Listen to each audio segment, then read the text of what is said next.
മലയാള സിനിമയെ വാനോളം പുകഴ്ത്തി മുൻ ഇന്ത്യൻ താരവും ക്രിക്കറ്റ് കമന്റേറ്ററുമായ ദിനേശ് കാർത്തിക് കഴിഞ്ഞ വർഷം ഇറങ്ങിയ മലയാള സിനിമ താൻ കണ്ട രണ്ട് മനോഹരമായ സിനിമകളെക്കുറിച്ച് ദിനേശ് കാർത്തിക് പറയുകയാണ്.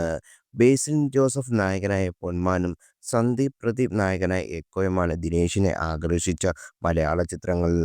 സോഷ്യൽ മീഡിയയിൽ പോസ്റ്റ് പങ്കിട്ടുകൊണ്ടാണ് പ്രതികരണം. അടുത്തിടെ ഞാൻ കണ്ട രണ്ട് ഉയർന്ന നിലവാരത്തിലുള്ള മലയാള സിനിമകൾ പൊന്മാനും എക്കോയുമാണ്.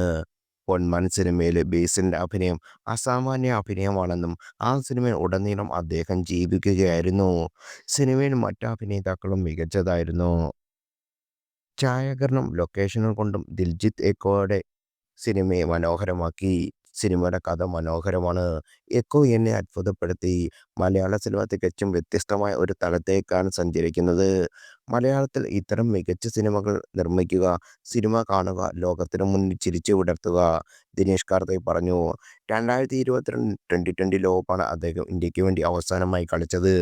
2007 പ്രഥമ ട്വൻ്റി ലോകകപ്പ് ഇന്ത്യ സ്വന്തമാക്കിയപ്പോൾ കാർത്തിക് ആ ടീമിന്റെ ഭാഗമായിരുന്നു. അതേസമയം 2025 മലയാളി പ്രേക്ഷകരുടെ വിസ്മയിച്ച രണ്ട് അഭിനേതാക്കളാണ് ബേസിലും ജോസഫും സന്ദീപ് പ്രദീപും. കഴിഞ്ഞ വർഷത്തെ മികച്ച സിനിമയിൽ ഒന്നെന്നായി ഏവരും പറയുന്ന ചിത്രമാണ് പൊന്മാൻ.